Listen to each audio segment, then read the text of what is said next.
And They're then I tell great. guys, date a chick that used to be fat.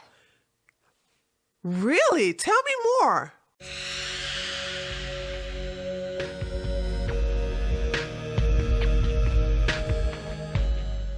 What's up, there, taters? Guess who's here? My favorite girl, Rebecca, aka Blonde. Blonde, you still have you call yourself Blonde from the belly of the beast, or? Yeah, it's time to rebrand, but I'm just so tired, I know. And what's your other channel that you're doing with motherhood?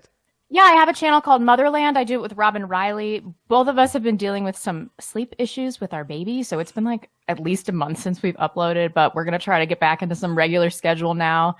I don't know how we're even going to film when both of us have several kids, God willing, but sometimes content gets posted on it. Yes.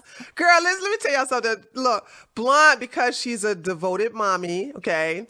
And she was like, we had to do a lot of reschedule. And I got mad. I like, girl, I know you ain't playing hard to get with me. I know, I'm sorry. I was like, I know you're not playing hard to get with me. She's like, I'm a mommy. And I go, oh yeah, okay. Free pass for everything. Yeah, exactly. So listen, we have not seen each other in so long. So, you know how long it's been, Tree? How long? It's been 4 years. You lie. I swear to you, it's been 4 years. Yeah. Oh my God, has it been that long? Yeah. You know what, girl? We have a war going on our side with with the censorship, with the banishment. Because let's not forget how you went all out, like Arnold Schwarzenegger style on Twitter, okay? And then I did. I was really mad, and I was just like, I'm just gonna say whatever I want. Yeah, exactly. And then I got suspended several months later. So it was like, it did work for a while of quieting, but it did not change our mindset. And so I think we thought it through, and we still do what we want to do. We still have our same beliefs.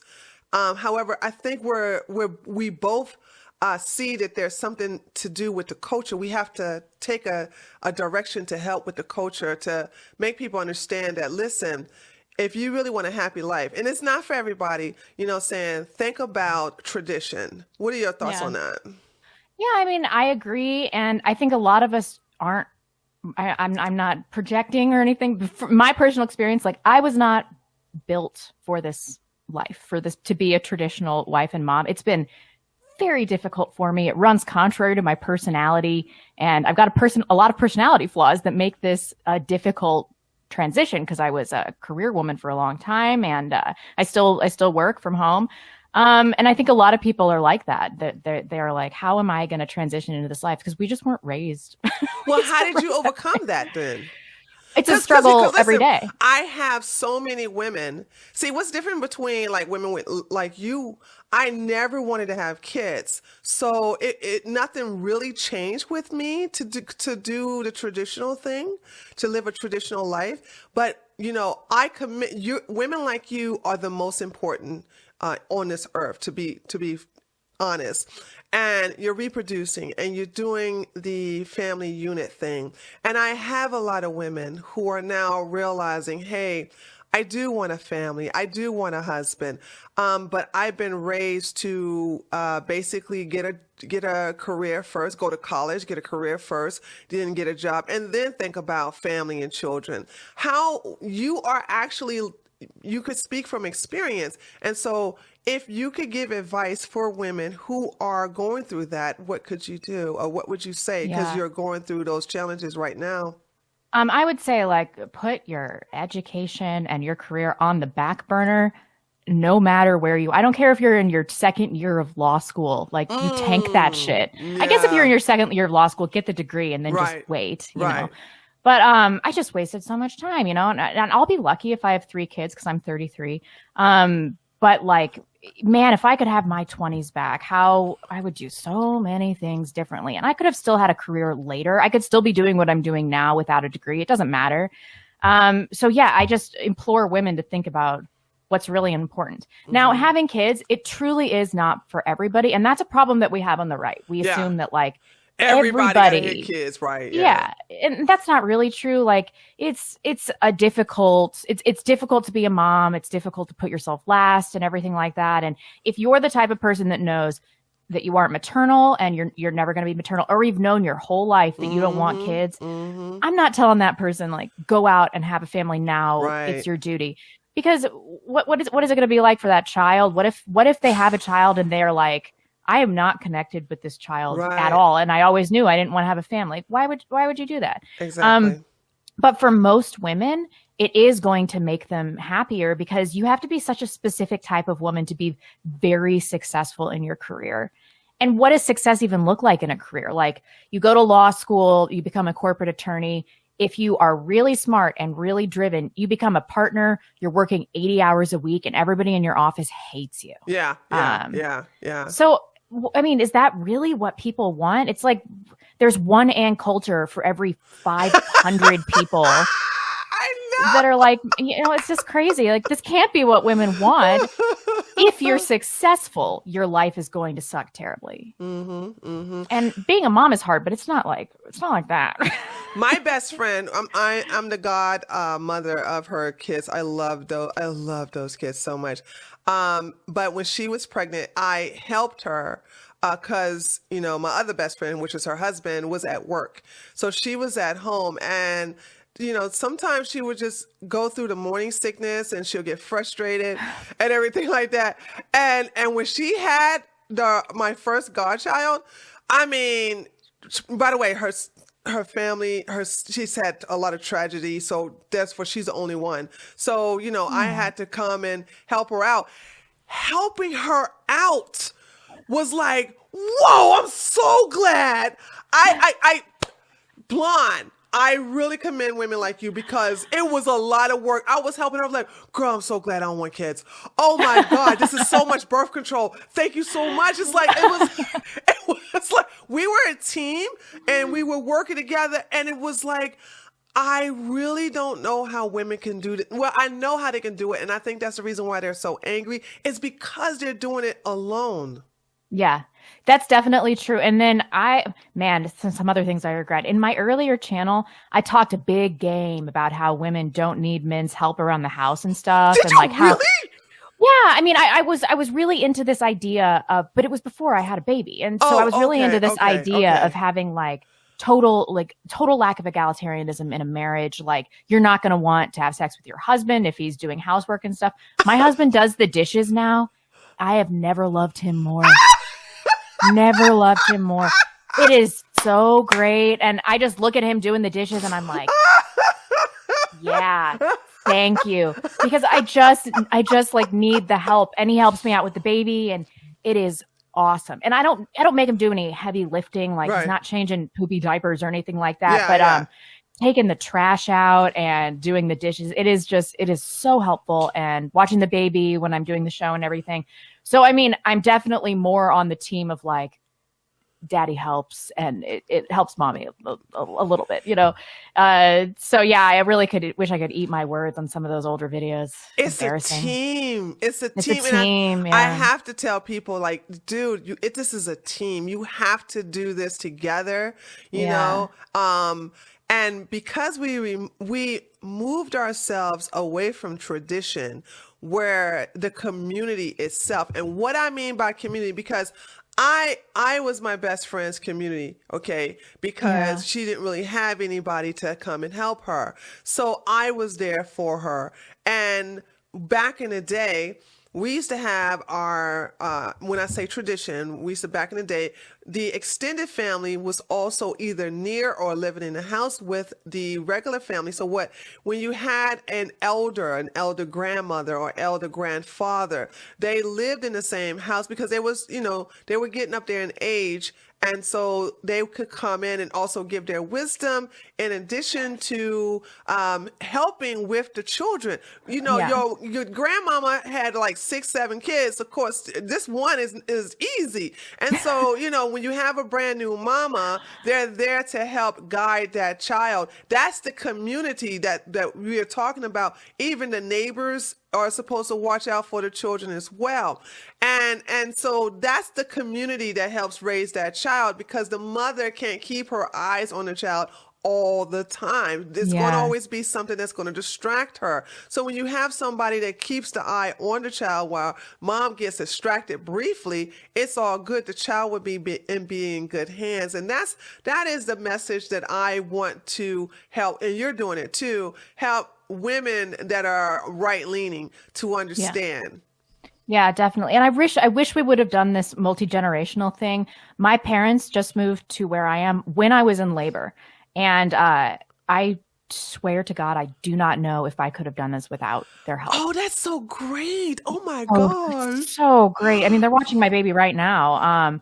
They are just so helpful. And it's really nice to be like, Mom, the baby's poop is green or whatever. Like, is this a, And is she this can a give problem? you the answers. Why? Yeah. It's awesome. It's very, very helpful. And people have lost that. Like my friend Robin Riley, we do a stream called Motherland, and she's kind of geographically by herself through no fault of her family's or anything like that. It's just the way things kind of work out for most of us. Yeah. And she has a really active child, and it is so difficult for her. I mean, how does she get anything done? She's getting 3 hours of sleep a night, and she's cooking and cleaning all the time, and her kid is walking and like trying to jam every pointy thing in the house in his eye. And it's like the fact that her kid is still alive is truly a feat in and of itself. So like, she's like, oh, I just didn't get the laundry done today. I'm like, girl, like your kid can see and they haven't gouged their eye out. So good for you. You accomplished something today, right? So how was so it's so great. Girl, blonde. I'm Rebecca, blonde. I'm gonna use both names interchangeably. That's cool. So your parents moved close to you. I'm sure they just absolutely adore their grandchild. What did you have? You had a boy? I had a girl. Oh, you had a girl? Yep. So they can probably, oh my God, they're going to really spoil her with all kind of pink bows and dresses and everything like that. Oh, yeah. So, oh my God. She's really fun.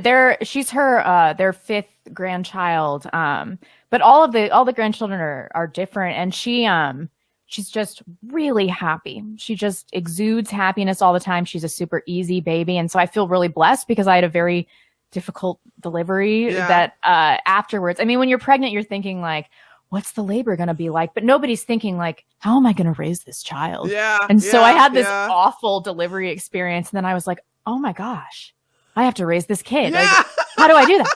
How do I do that? What do I do? And so I feel, I thank God almost every day for this child that is just easy and sleeps well and loves her mommy and exudes happiness, and she's just smiles and joy. And the next one is probably going to destroy me, but no, right it's now. not. No. See, that's what I want you to stop doing. Stop with that negative thinking, okay? Listen, as a man, think of so is he. You was like, oh man, I'm gonna have a horrible birth, and it came to fruition. That's true, you was like, man, this next birth is gonna be easy peasy, and I'm gonna help you along. Listen, I want you to know that if you haven't talked to a lot of women, the first time is always the most difficult time, okay? That's what they've told me. So. Yeah, so why are you tripping about the second one? The second one is going to be easier. It's going to be so much easier. But see, what I want women to do is take care of their bodies before they get pregnant so that the pregnancy is not so challenging. Right. Okay. Definitely. And then my other advice to people is don't gain any weight in your first trimester. You don't need any extra weight in your first trimester. Yes. Because I got like 5 to 8 pounds. And let me tell you, I carried that the whole way through. And it was really hard to lose at the end. So that first trimester is when weight gain doesn't matter. It's not going to affect the baby. A lot of people lose weight because of morning sickness. Right. Don't worry about weight gain the first trimester, and then gain 1.5 pounds per week starting in the second and third trimester, and you'll be golden. You'll be at like what, 25 to 30. Good advice. What did you do to stay in that weight zone? I guess you can say. Oh, I mean, I gained 40 pounds, so that was like 10 pounds more than I should have. I'm sorry. Oh, it is. So you're supposed to only gain 30 pounds, not 40. They told me 40 was like the maximum acceptable amount, but I was retaining tons of water, and it was rough, and it's very hard to exercise towards the end. So I would walk a mile a day, and by the end of that day, I'd be like, oh. Oh, so you would do some kind of exercise while you're pregnant. Just walking. That's all I could do. I couldn't go to my bar classes, and it was something, but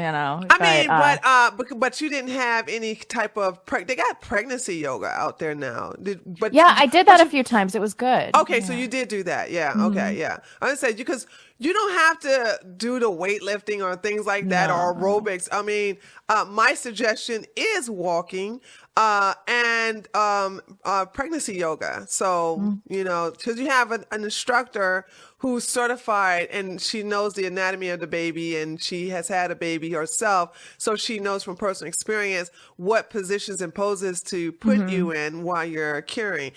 Even if you're in a certain trimester, she knows how to do that. How long did yours last? Is for what you? I guess how long was your pregnancy yoga sessions? They were 90 minutes. See, that's probably why you stopped because it was taking too long. Yeah. I kind of figured. And how long did you walk? A mile a day after. It was a mile and a half, like mid-pregnancy, and then towards the end, it was a mile a day. So I would just try to do 7 miles a week somehow, which isn't that much. So what? Honey, do you think a lot of women even try to do some type of exercise when they're pregnant in their last trimester? Really? Yeah, it's rough. I mean, but I would have been in the normal range of weight gain if I wouldn't have gained the first trimester. So that's why I tell people that. But I don't know. I mean, it wasn't as bad as I was so afraid of what's going to happen to my body. Why are you always so scared? I don't know what you do. I know, but it was okay. It was okay. It turned out okay. Yeah, but stop thinking so negative. I'm a truly negative person. Look, by the way, this is old times between me and her. We used to say this. We used to talk about this. So stop thinking that. Stop thinking that. You're so negative. I know. It's true. I was always being her teacher. Okay, so after the child with your beautiful little girl was born, okay, then when you got home, was your hubby nervous as well, or how was that? And how was he calling in when he had to go back to work? And how long did you stay off? I know I'm just stacking questions, but it's okay. And how long did you stay off of YouTube, or did you stay off of YouTube after you gave birth?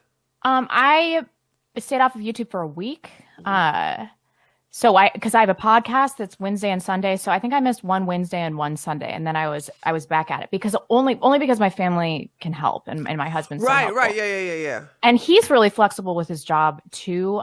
So a lot of us have flexibility, and that's something else. If people can make that work where you don't have to take maternity leave or paternity leave, but you're kind of working your own hours, you're doing your own thing, that has been amazing. It's been amazing, and it's allowed so much flexibility in our marriage. We're both getting great sleep since the baby was born, and he just really immediately was paternal, and he's just such a good dad, and he just dove into the role, and it's been very natural for him. Which I was kind of worried about because I've heard from other people that the father's not immediately going to be bonded with the baby. If it's a girl, because it's always when it's a girl, it does to, let me just, hold on, I got to say this, and I don't care if I catch heat with this. To good men, okay, all right, men who are not broken, men who don't have any issues or trauma that they didn't get any counseling from, they didn't get any counseling from their traumatic issues that they suffered during their childhood. Once they see that little girl, they are or boy, but more likely girls are going to always love their daddies no matter what. And boys are going to always love their mommies no matter what. But it's something about that bond between the father and his daughter that is just, he has a lot of things going in his mind. This is what they tell me. Good men tell me that they instantly fell in love with their little girl. They're thinking like, okay, I'm going to protect you. You're not going to get married until you're 30 or you can't have no boyfriend until you're 29. Yeah. You know what I'm saying? I'm going to make sure I watch over you, and I'm going to make sure I monitor the computer. Blah, blah, blah. So they are thinking of when they look at their sons, it's a different mind process than when they're looking at their girls. They're thinking protection. I'm going to look over her, because they understand that the world is going to going to look at her differently and treat her differently versus a little boy. So I think that what your husband experienced is it's not unusual. It's normal to healthy men. Mm-hmm. Definitely. And I see that with both of them. He's so excited to see her when he's been out of town. And he was out of town a little while ago, and I was FaceTiming with him while I was driving. I was being safe. I just had it like this. Yeah. And he's like, well, can I see the baby? And I flipped him around so that he could, see the mirror behind me. And he was like, well, I can't really see her. Can you pull over? So I did. He just, he loves her and he misses her and he protects her. And the first thing that happened when she was a month old maybe, and he was like, I don't think we have enough guns. And so I told you, he's looking out for her, because he's like, and that is natural. Rebecca, go ahead. I'm sorry. Yeah. I'm so excited to hear that part, right? Oh no, we have a pretty stocked arsenal, but he's like, we need some 5.56 ammo and let's pick up an AR. I was like, all right, let's do that. And he has that locked and loaded. He's just like ready if anybody comes in here. So ladies, do you hear this? I'm telling you, this is what a real husband is supposed to be like, okay? Stop listening to these losers, okay, who are so broken and jaded, all right? Yes, yeah. He is taking on his role as protector. He's also, he's the provider, he's the protector. That is so important in a relationship. And I'm speaking from experience, because it's like, if your king, your husband, your partner, whatever you want to call him, in this case, we like to call them husbands, if he is not a protector, then you don't feel safe having kids with him. You know what I'm saying? And you don't feel safe of having your children near him, because what if somebody try to, God forbid, right, by heaven prevent, that somebody do a home invasion, he gonna run behind you screaming, you know what I'm saying? Like, no, you don't want that type of man. You want a man that's gonna even risk his life for his family. And that's how it used to be. And that's why I constantly look at tradition. I constantly look at things how it used to be. And I'm thinking wow, we had it right back then. And it is, and I look at the statistics on the happiness, but it also, not only the happiness, but the outcome of the child. The best thing about your beautiful little girl is that she won't have to depend upon men from Instagram or from whatever to give her likes and then show off her body. Well, you never did that either, Rebecca. And I think because your daddy was there for you, right? I mean, I never seen you do a thirst trap. What? Oh yeah, I learned this, by the way. Thirst trapping is my taters taught me this. Thirst trapping is doing an Instagram and you position your body where you stick out your chest and you push your butt back in, and so it can, if you have a gut, it hides your gut, and then it shows all the good parts, and then you do duck lips, and then you do a side, and you take a picture and you upload it for all the men to slide up into your DMs. Some, when can I come take you? Oh no. Yeah. I never done that either.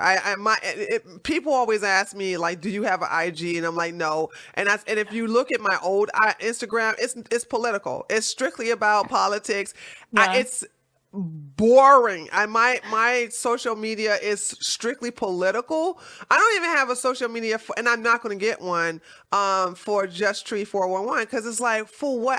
I'm too busy for it. But getting back to your little girl, it's just like you. When you have the love of your father, when your father tells you all the things that you learn to hear, you don't look for that from other men. I think that's definitely true. I did have some questions for you. Yeah, sure. Okay, so both of us have a difficult personality type. Yes. So young women today, I don't know how much my upbringing influenced the type of person that I was going to be in that regard. I think I was always going to be this kind of alpha male. And that was a huge obstacle for me in the dating market, because women only want to procreate with men that are stronger and more dominant than them. Yeah. And that that just narrows the dating pool. Not always, but go ahead. Usually, I mean, for the most part, because for the of the overwhelming protector majority instinct. part. Well, majority part, absolutely. I would say for an overwhelming majority, absolutely. Because I agree with that on that, by the way. That narrows the dating pool to like nothing. I mean, does it? I mean, in today's world with all this soy boy nonsense. Well, are you still in the blue city? I'm not gonna. No, I live in North Idaho now. Wait a minute! It's awesome. You're not seeing no. Well, you're married, so you're not looking. But I know there's not no soy boys in Idaho, girl. Not the potato state. No way. I mean, they run those types out of town here. But I'm in a red state, and oh, this is a good conversation to have. Thank you for bringing this up because women are saying I'm surrounded by soy boys, and in my life, in my life, I'm like, where they at? Because I don't see them. I don't have any of that in my immediate circle, in my environment, and I think it has everything to do with where you live. That's true. Yeah. If you're having dating problems, you should move. And I was having that problem in Seattle, but I still met my husband. So thank goodness that I did. But women, the point I'm trying to make is that if you can kind of tailor that part of your personality a little bit, or, pull it back a little bit, then it will open up your dating options. I always pull up, here's the deal. I always pull all of my alpha back for the right man, and I've got him in my life. The thing about it is that as a real like dominant alpha woman, aggressive woman, I consider that a gift, and I don't consider I'm telling women, like I did a video talking about my advice for women between the ages of 16 and 23. And one of that advice is never take nudes. Never take nudes. Never take nudes because you want your body to be sacred. You don't want everyone to see your body. Okay. It's only for the privileged privileged men who are interested in a long-term relationship with you. And you don't have to take a picture of that. They see it live and in color. Okay. But the thing about it is that when you look at your body that way, as a woman like myself, I think about my femininity and my submission that way. It is not a gift I'm going to give to the random men. But when I meet, and by the way, it takes a certain type of man for me to, like a regular person I don't know, for me to be nice and calm with. And because now I'm like, we all have intuitions, Rebecca. We feel like this person is different. We have a certain type of intuition, like, I'm just going to be calm with this one because I feel it. All right. And there are some men that you feel like, oof, I just want to put my foot so far up his butt. So he can throw up my shoe. It's an intuition. And like you said, when you meet that man, it comes naturally and you dial it back. You dial it back, right. And I can hear feminists saying, but then you're not being true to yourself. That's not true. Men hold back parts of their personality all the time. Like, what if you have a natural tendency towards violence and anger, but you keep that under control? That's just being disciplined. It's the same thing for us if we're alpha and we want to pull that back. It's just something that you have to keep under wraps a little bit. Here's my argument. Here's my rebuttal to that argument. I am being myself. I'm just not one-dimensional. How I talk to you is somebody I'm not going to talk to my king. How I talk to my king is not somebody I'm going to talk to off the street that go, "What's up, baby? Look good at the G." I give you what I want, which is appropriate. Okay. Right. So it's like, and how I talk to, like, me and you behind the scenes, we just, oh my God, we crack people up, like, if they could hear us, right? But I would never say these things to a pastor or to my elder, okay? I would never do that. So you have different personalities, and basically you show a particular person or people that personality based upon that situation or who they are. So yeah, we're not one dimensional. Yeah, we all have different characteristics to ourselves. That's totally legitimate too. That's how people have been throughout the ages. You're not going to have a locker room conversation with the woman you're courting. That's just how it goes. Right, right. I don't know at what time in society people started thinking that they had to be themselves at all times to everybody. Yeah. Like, don't be yourself. No, be a better version of yourself when appropriate. Did you see Obviously. this? Did you see this video? If you haven't seen it, I'm going to send it to you. Where there was this liberal woman. She was in a car crying because she was like, "I got to be a better person because my son is mocking everything I do. When I cuss, he cuss. When I shout, he shouts. When I slam the doors, he does the same thing. He's like, I got to be a better person, not for me, but for my son, because he mocks everything. I said, she's crying about being a better person. Oh, just do it. No, I haven't seen that. That's funny. Oh, I'll send it to you. It's hilarious. We just clown them out. But no, first of all, a feminist, she can't say much of anything to me. You know what I'm saying? I mean, I'm going to just check her. You know what I'm saying? Because the first thing I'm going to say is like, I'm sorry, what put you in a position to basically give me advice? I'm going to say, show me some credentials and show me how you're living the life that I want to basically follow behind. Right. Yeah.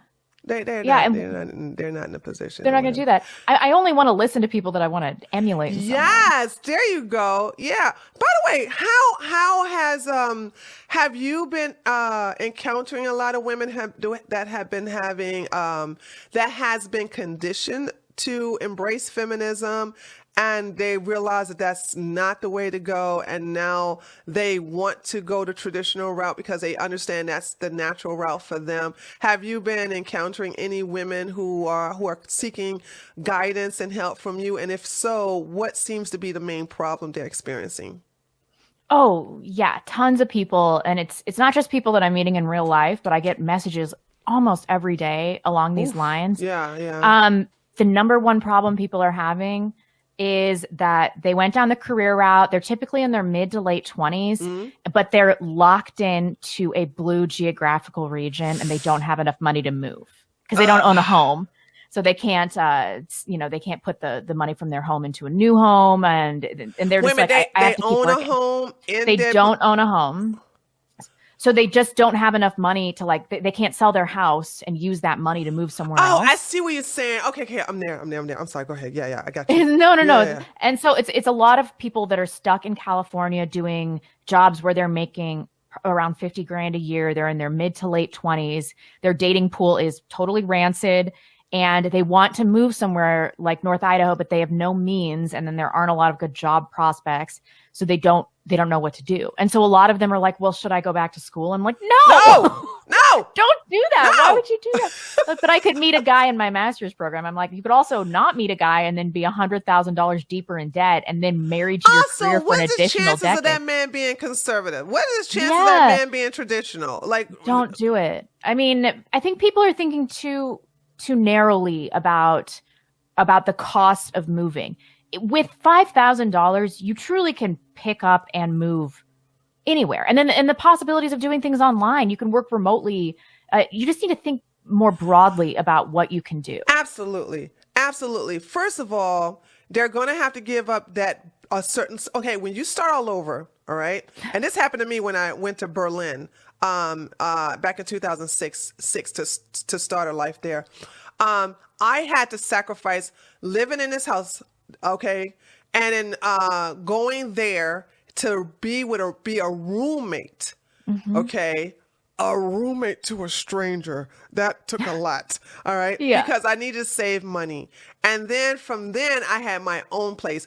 So you have to start off small and you have to sacrifice. So you take all your stuff out and you put it in storage. They have these pods now that will hold your stuff until you get settled to bring it in. So you put them all in a pod. First of all, you downsize, get rid of a lot of stuff that you haven't used in over 2 to 3 years.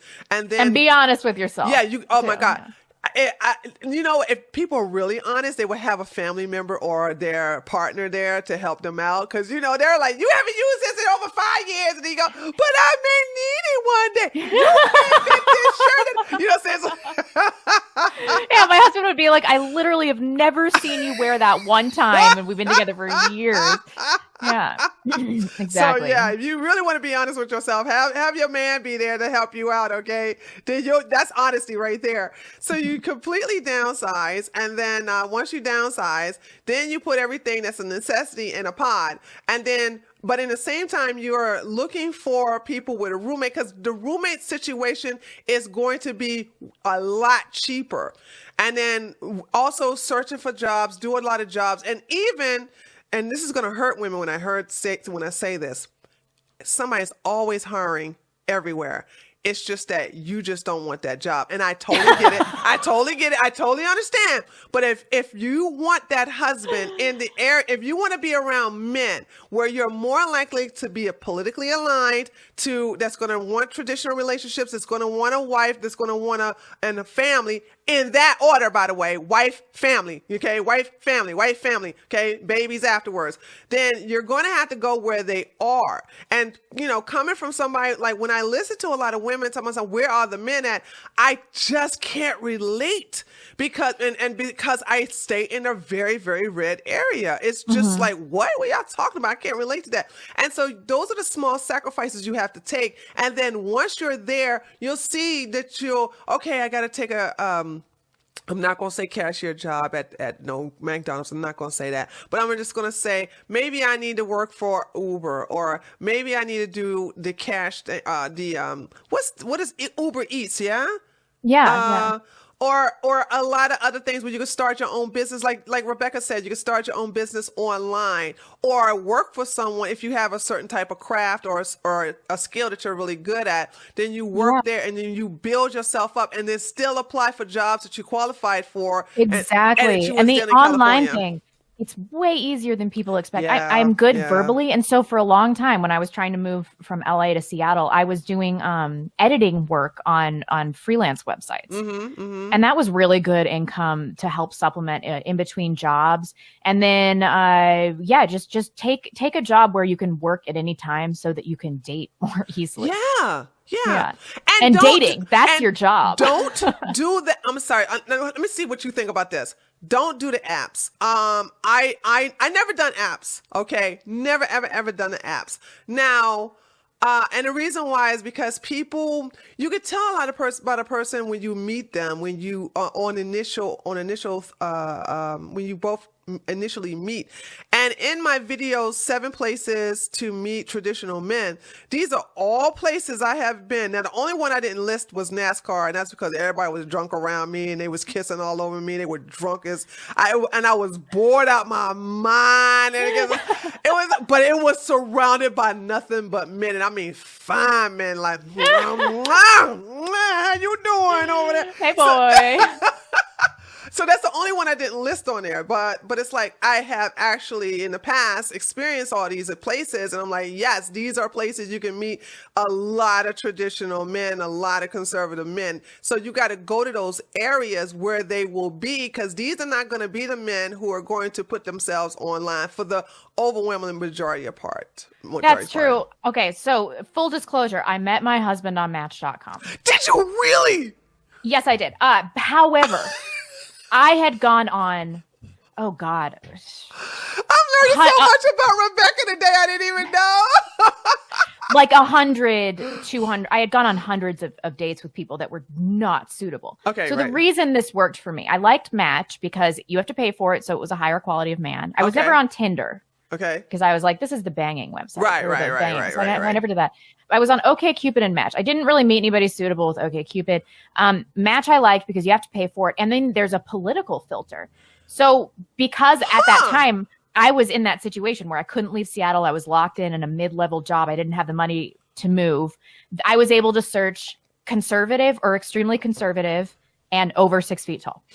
And that was my only criteria for dating. And let me tell you, between the years of 2013 and 2015, I went out with every over 6 foot tall conservative man in Seattle, all 3 of them. When I met my husband, he's a strong silent type. So it was hard to have conversation with him. And so I really didn't warm up to him for like a few dates. Okay. But it ended up working out. But man, it was a lot of work. So I think for the most part, you're right.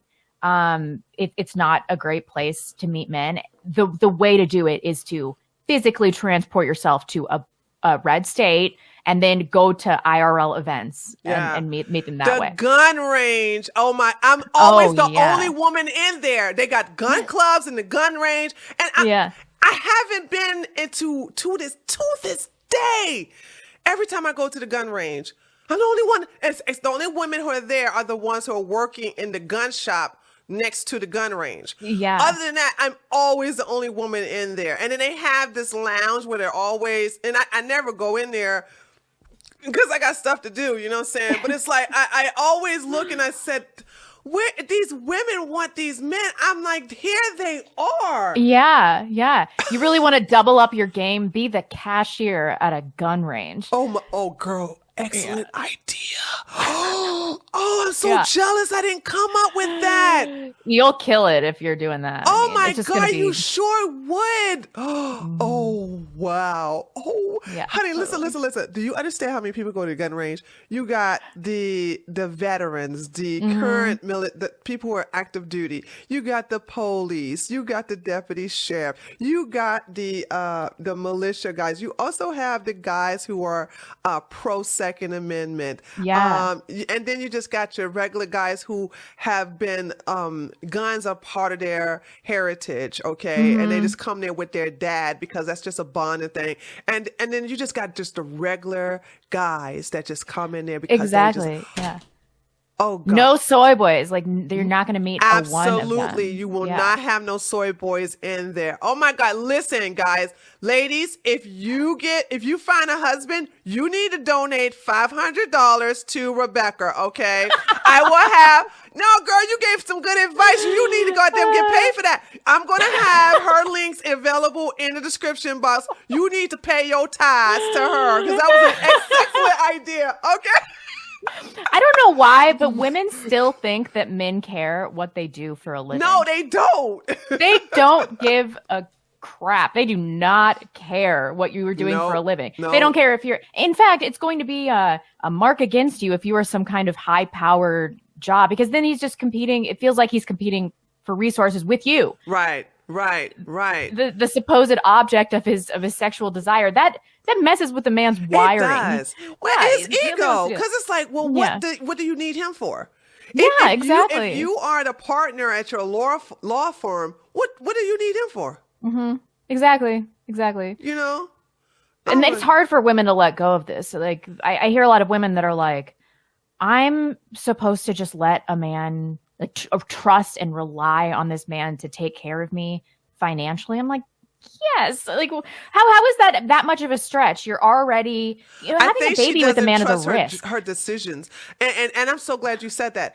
Women like this have made bad decisions in picking men. So it's not that they don't trust the men. They just don't trust themselves with not knowing how to pick a right one. And I think that also should be focused on is teaching women. I know that's one of my challenges is that I talk to a lot of women. They send me email and then I go, well, who is this person you're in a relationship with? I was like, so why are you in a relationship with him? And they're like, he loved me and I love him back. How stupid. That's it. I am sympathetic to this though, because I have had some douchebag boyfriends, like real douchebags. Really? Oh yeah. I mean, I was no catch myself for a while, but lies. My thing was, no, it was a disaster. I was a disaster. Lies. Like, I was a train wreck. Lies. Train wreck, alcoholic disaster. Lies. It's true. But I liked funny guys. And that would just override every other bad characteristic. Yeah. So I was like, I don't care if you're a douchebag or if you treat me badly. If you make me laugh, you're in. I got a confession. There is, I have a new friend. It's nothing intimate or anything like that. He's just a new friend. And he is such a libtard, but he is hilarious.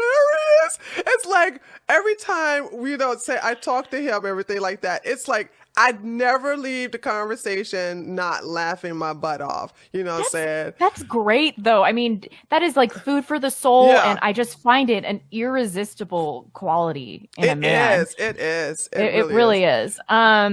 So I guess maybe we should talk about how to weed out bad guys. That would be a helpful I conversation. think that would be okay. Well, you go first because I know I got lots of ways. Because I never in college. I had a lot of bad guys in college, but when I got out of college, when I got that diploma, I also got a diploma in picking the right guy. And from then on out, was successful weeding out the bad guys and basically being with really good guys. Yeah, definitely. The biggest piece of advice I have is look through their dating history and see if they've strung along any woman for more than a year. So look for somebody that dated a woman for 6 years and never got married. Why? Mm-hmm. Oh, why? 6 years? Oh, girl, you better than me. I'm like 3 years if they've been through. I guess I'm a little harsh then because I'm like, why would you be in a relationship with someone for 3 years and then don't get married? No, I think that 1 year. If you've been dating somebody for 1 year, Actually, here's the phase: you meet, you court. Once you get into the serious relationship, okay, 6 months, you should know whether you should know. You should know. You should know. Don't take and then no I'll give you years. a 6-month buffer because I'm a nice person. And then you got 1 year. But look at somebody's dating history. And if they've dated somebody for 6 years and never married them, you have to think, this is not all the woman's fault. I mean, it's some of her fault because she's allowing herself to be strung along. Like, why didn't he propose? Why? Right. And so a lot of people look at somebody's dating history and they're happy that somebody was with somebody for such a long time. But I think that's a really big red flag. I'm more worried about somebody that's been with somebody for 6 years, wasted their 20s, and then dumped them for whatever reason, than somebody that's more of a serial monogamous, has a long string of like 6-month relationships. Because I think that's them seeing like, I can't marry this person, and then letting them go. Right. Mine is the relationship they have with their mother. If they have received now, I'm not saying every man is supposed to have a good relationship with your mother. There are some bad mothers out there. I should know, but you get counseling for that, because if a man has any type of issues with his mother and he hasn't received counseling for that, he is going to bring those issues to you. Because I always said, like, there's a guy that on YouTube who was abandoned by his mother. His father raised him, and he does malicious things to women. He'll pretend to be their friend and then bring them onto his platform and talk to these women like really calm and really nice, and put on a fake facade as if he's their ally, and he's being very nice to them and being friendly with them and like talking to them one-on-one on a neutral ground, then upload the video to mock them. Just basically let his audience just tear her down, and he favors the ones where they're talking about her looks or they're talking about her mentality, and it's the most passive aggressive thing I have ever seen. But he hates his mother. So when these type of men hate their mother, whether they're alpha, beta, doesn't matter. They have ways to get back at women because subconsciously it's a way of getting back at their mothers. Yeah. And so if these men do not get counseling to get over that, okay, then they're going to bring that with to the relationship with women, and it's just it's going to tear women's self-esteem down and their self-worth. Another thing is I taught this to the females in my chat, and that's on my live stream. I said, if you can get the link to his YouTube channel, look at the channels he's following. That is great advice. You can really learn a lot. You can weed out a lot of suckers by looking at who they follow, girl. Okay, the channels they listen to. All right, and if you can get a link to his Twitter, look at who he's following. Okay, so or Gab or Minds or whatever or Telegram. You can tell a lot about a person based upon who they listen to, and if you're subscribed. See, I hate watch people, but I don't subscribe subscribe to them idiots, okay? True. I hate watch TYT. I don't subscribe Yeah. to them though. I'm not Yeah. going to give them a subscribe count, okay? But every now and then I'll go and see what they're saying. But when you see some people that are subscribed to certain channels that hate women or talk against women, why are you even dealing with you? And then if you, some women are going to be like, well, that doesn't mean anything. Well, then ask them the questions that are basically the talking points of these channels and see what he says. Okay. Yeah. These channels are like, hit the wall and then don't get married. And then, these, pump and dump and all this other stuff. And you just but you have to do this in person, ladies. And I hope you don't ignore a red flag when you know someone is lying to you. I did that all the time. Why? Oh, I don't know. Cause I was a fixer. I was a fixer. Oh. And I'd be like, I will change this person, but I also hadn't sorted out any of my own personal issues. So it was a futile endeavor. What is the mentality? Like, where did you get, I know some fixers. Is that just a motherly thing, or is that just something you just want to help those who you think need help? Like, I'm not a fixer, girl. I think you could put me in the queen bee category. Like, I don't ghost people either. I mean, well, back then when I was dating, I never ghost anyone. I tell them like, this ain't gonna work. Don't call me no more. I'm really like that. But what makes a person be a fixer? It's more that I was willfully overlooking major personality clashes that we were obviously going to have. Every relationship that I've had that has ended badly for exactly the reason you would expect. And that I knew in my heart it was going to end that way. But I would just continuously invest emotionally in relationships that were doomed to fail because I was damaged and I was dating damaged men. And I think a lot of it was like I was trying to fix somebody else because I was too lazy to fix myself. So it was a way of procrastinating against fixing yourself by fixing others. So instead of you're projecting upon this guy, so you're like, okay, I can fix. What would you think it would be? Totally, you're fixing him so he can fix you, or no? Maybe, yeah, definitely, yeah. Like I had this really long relationship with an older guy who was divorced, and it was just this whole thing. And I was every time, my family was like, "What are you doing? Like this is the worst. Why are you doing this?" And I would just be like, "I just love him so much. I love him so much." And nobody really told me, I'm not blaming other people for this, but nobody really told me the important thing, which is, does it really matter if you love each other? Who cares? It doesn't. It doesn't matter at all. What's love got to do with it? It ain't got a damn thing to do with it. Not a damn thing. Yeah. Because that's not what love, nobody tells you this either. Love is not what a good relationship is built on. True. It's not. And people don't want to admit that. True. People would have great functional relationships from arranged marriages built entirely on mutual family financial interests. Great marriages. Wonderful marriages. And mutual political interests and things like that. Yes. And what they would do is the family would see if they had common personality characteristics, if they were going to be able to build that kind of relationship.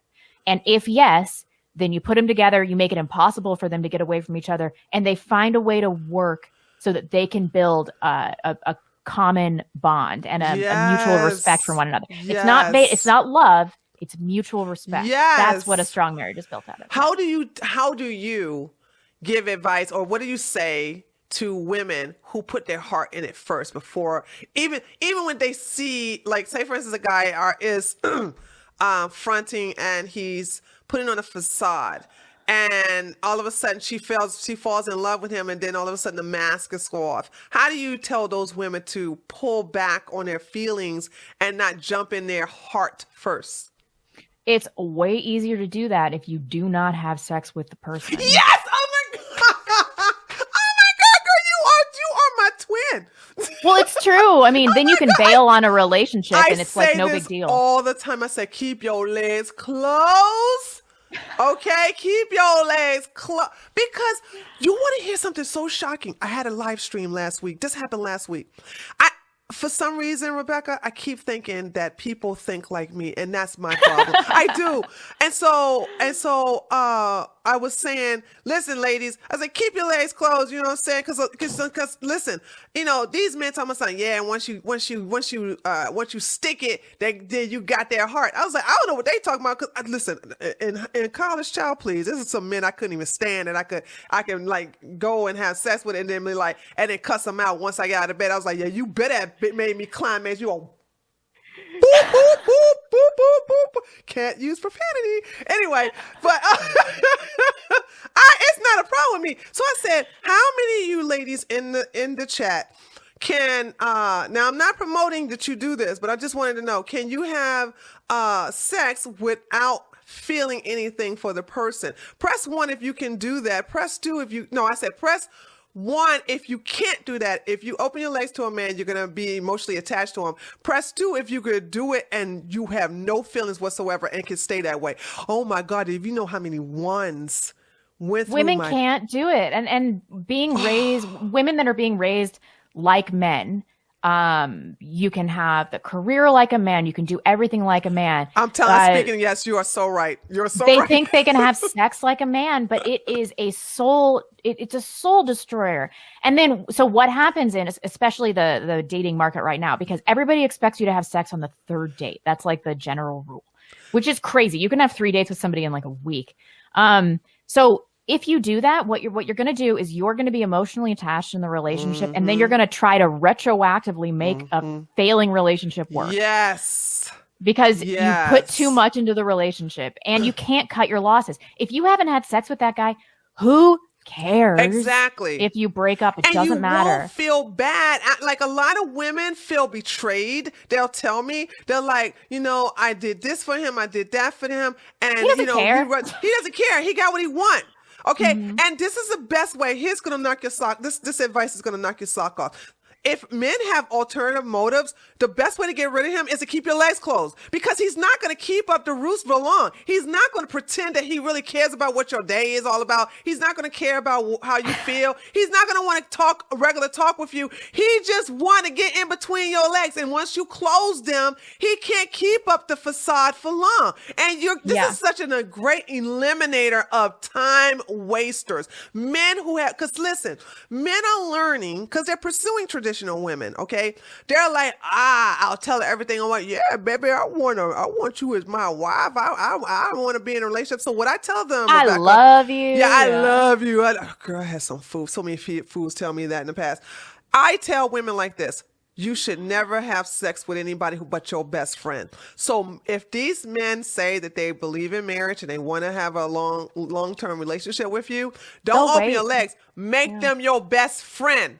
Nobody can fake a best friend, because these men make awful friends. So they'll never make a good best friend. Get them to be your best friend. And if they fail at your best friend, okay, then never open your legs up to him, because we understand what a best friend is. A best friend is there when you need them, even when it's convenient for him, okay? They are there to give you sound advice. They listen to you. They talk to you. Y'all share a lot of things together. You can't, every time something small happens, who you do? Can you believe this woman called me the B word? Because you know what I'm saying? For little things, the best song I love by Prince called "If I Was Your Girlfriend." That song is it's deeper than you ever think, because he's like, would you even talk to me even if I hurt you? So if I hurt you as your man, would you come and tell me as your best friend, as your girlfriend? I was like, oh, this song is so awesome. And it's like, that's what women should do. Your man should be your best friend. And that's going to make your relationship last longer and be more sturdy, because your best friend is there. And therefore, then you have no problem opening up your legs to your best friend. But that's true. Keep your legs closed until then. Just keep your legs closed until then. Because sex distort a lot of women thinking, saying. Totally. You know what else other women think? They think that you have to have all this like trivial crap in common with your significant other. I've actually heard women say, but we don't like the same kind of music. So? Like, who cares? Once you have kids, you literally don't have to have anything in common with your husband. True, You don't, because you have to focus on raising this kid. That's and you right. can talk about your kid all day long, and you've got you this got that huge in thing in common. common. Right. So I don't know why. And I know people that have had all these hobbies, like they like to run together and they do all this stuff together, and they go all these festivals together and everything like that. And they get divorced, and it's like, well, what happened? You didn't have common things. Right. Like a moral core or where you wanted to go in life. Those things you didn't have in common. It was just that you both liked fish or whatever. Why would you do this? Why would you do this to yourself? None of that stuff matters. It doesn't matter if you guys like different kinds of food, you like different kinds of music. None of that matters. Do you want to have kids? Where do you think they got that from, where you have to have everything in common or even have things in common? You know what I'm saying? I like to have my taste is so wild. I don't really expect anybody to have anything in common, with me as far as the illusion of abundance in the dating market because of dating apps, probably. So they think that there's one person. Does the dating app ask for your hobbies and things you like? And yeah. Oh, that's where this is so insightful. Because like I said, I've never done a dating app thing ever. So that's probably why so they're thinking that's a good match. But how come I see like my aunt and she passed away, but my aunt and my uncle were married for over 60 years. Wow. They did not have anything really in common but their kids. And like one thing they liked was the garden. They liked to have a garden. Other than that, they were complete opposite. He likes bowling. She hates bowling. She likes baseball and softball. It's like, other than that, I never saw, and I think because people kept saying the reason why they were married for so long is because opposite attract. I don't even think it's that. I just think that they were just compatible in other ways. What do you think? Totally. And it's good to have separate hobbies because there will be times when you are so sick of looking at your spouse that you just got to do something that's yours alone. And so your aunt could go and watch a baseball game and get a hot dog and be by herself. Right. And that was probably a sweet thing for her to rejuvenate her. And then she goes home and her husband's face is a little bit less annoying. You know? True. So that's great. And then they could come together with the garden and with the kids. It's like have one big thing in common with your husband. Right. Everything else, you don't really need that. Yeah. It's trivial stuff. What other things you think, cause we got about 10 more minutes and then, oh my God, it's times of winding down when we have fun. What other issue do you think women are suffering from that you can give your sound advice? Because so far you've been bringing up some great points and we've been like knocking them out the park, girl. I'm telling you, if y'all find a man, listen, y'all better, if y'all become a cashier at a gun fucking store or gun range and you get a husband within a matter of 6 months, I expect you to give her $500 or invite her to your wedding on your tab. Okay. One or the other. I expect a price on the head of each baby you have too. True. I think people think that sexual attraction is too important also. Oh yeah. Now let's look at this. A lot of men, you hear these men, now I'm very tall, so I never really had that he got to be this tall thing. And you would think I would because of my height. I'm abnormally tall. But then what a lot of men go, well, why if they always consider somebody under 6 foot to be less attractive. Okay, this is a problem with me. It's not fair. Not every boyfriend I've had has been tall. But I've got it bad for tall men. Always have. It's a problem. And it was wrong of me. I always hear women like, where do I meet guys? Like I want to open up my dating pool. I'm like, date short guys. There are tons of great short guys out there. This is coming from a 6'3" woman, okay? You are 6'3"? You ain't know that? Damn, girl, that is a big, tall woman. That's right, girl. Big and tall. My man loves it, okay? My man loves it. I didn't know you were that tall. I thought you were like 5'11". 6'3". And man. I think only one time I have dated a man that was taller than me or my height. Okay. And my best relationships in the past have been with shorter men than me. Because see, Yeah. let me tell you why. Let me tell you why. This is going to knock your socks off. The reason why is because when you're tall, and I'm speaking as a woman, the world gives you everything. They're like, oh, she's strong. I am strong, but I had to prove it first. But a lot of times it's assumed. Now, when you look at tall men, they are they're less challenged. They are given the Chad trophy. They are exalted to, oh, wow, he's the best. And actually women put them in that position. Shorter men are more assertive. They're more successful because Funnier. they're a lot funnier, and they are underestimated because the world say, oh, you short, don't nobody care about you. So they have to prove themselves over and over and over. And in my experience, have the best self-esteem, have the highest self-confidence, not all, but they have so much esteem and self-worth because they had to prove themselves through adversity, through being judged, because they're not 5'11" or 6 foot or 6'1" or any of that above, because they know, like, okay, women are going for taller men. I don't have that. So let me exceed in these characteristics and I'll get the girl. And, you know, Oh, totally. And they're then I tell great. guys, date a chick that used to be fat. Really? Tell me more. Those girls have the best personalities, not like obese. Oh, I see. Yes, yes. So you sound like women who have been fat growing up, where they had Yes. to overcome that by being Yes. funny, by being. That is so true. So the That's perfect so woman is true. one that grew up and went through puberty and high school and college like 20 to 30 pounds overweight, because you lose that. You can't tell, your body's not all jacked up or anything like that. You're fine. Yeah. And it's not hereditary. Like you're not a hereditary fatty. And you weren't obese. You were just like a little chubby, like just Yeah. Yeah. that girl, wholesome. Huh.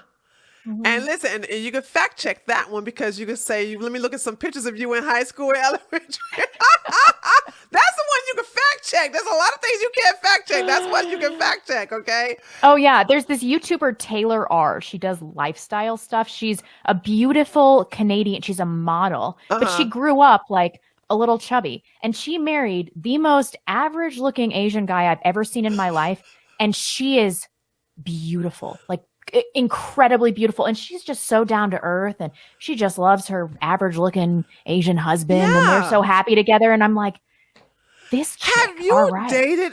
Have you? I talked about this on my dating on my live stream. You remember the movie Meet Joe Black with Brad Pitt? Have you seen that movie? Oh, it's been so long. I don't even remember the plot, but Okay, I think I have. Yeah. not the plot, but how that movie. I was telling everybody, I've seen that movie so many times, and Brad Pitt never looked so gorgeous, so beautiful. I thought it was a filter, and it wasn't. Really? No, it's not a filter. He looked angelic. He looked just that good. Ooh. The second one was where he looked good is Trojan, but he's dirtied up in this one. In Meet Joe Black, he is gorgeous. And I said, a man like that is on easy mode. He don't have to want for nothing. He don't have to ask for nothing. He ain't gonna do much of anything because things are handed to him. They make the worst husbands. Oh yeah. They make the worst husbands. And no matter what did they say, behind every supermodel is a man that's tired of banging her. Yeah. It's like, you know, when you've had sex with somebody 1,000 times, 5,000 times, like it doesn't matter how hot they are. You're gonna be bored, and that's just very bored. yeah. You're gonna be very, and that's just the nature of marriage. They're really not good in bed. I'm just telling you, just because the women do all the work. Trust me, ladies.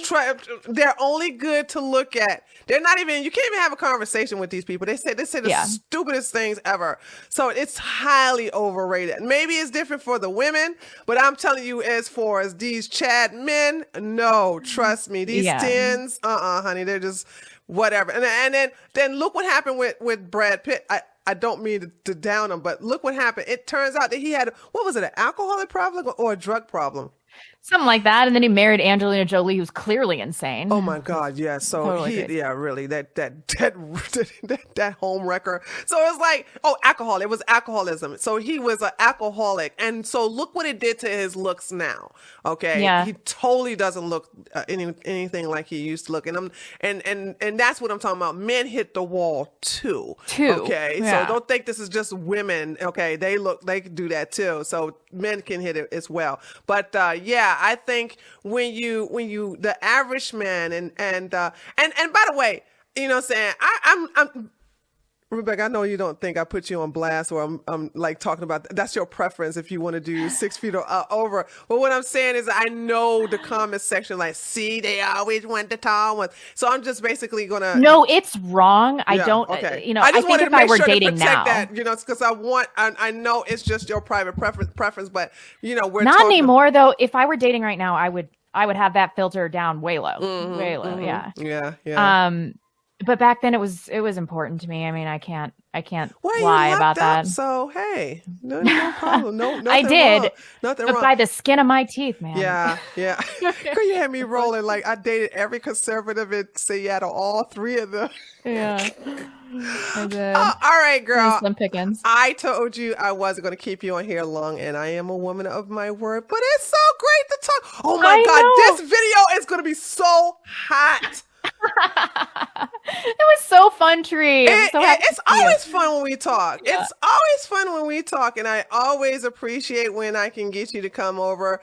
And I know you got a busy schedule being a mommy, but I'm glad you took some time out to talk to me. Thanks for having me. I really appreciate it. That was fun. Now, go ahead and plug all your social media. I know you're not on Twitter anymore. Me neither, but go ahead and plug all your links, and I'm gonna have it in the description box below. I am Blonde in the Belly of the Beast on YouTube. That is my channel. I have another channel with Robin Riley called Motherland. We talk about our babies and all stuff babies and parenting. I've been doing some interviews on my channel recently that are going really well, so check those out. I do a podcast with Matt Christensen called The Matt and Blonde Show. That is on his channel, ML Christensen, Matt Christensen. I'm on Gab, blonde_beast, and I do have an Instagram.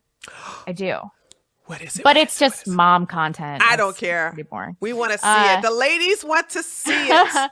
And that's blonde_beast1. I'll make sure I check me have out. that down there as well. So there you have it.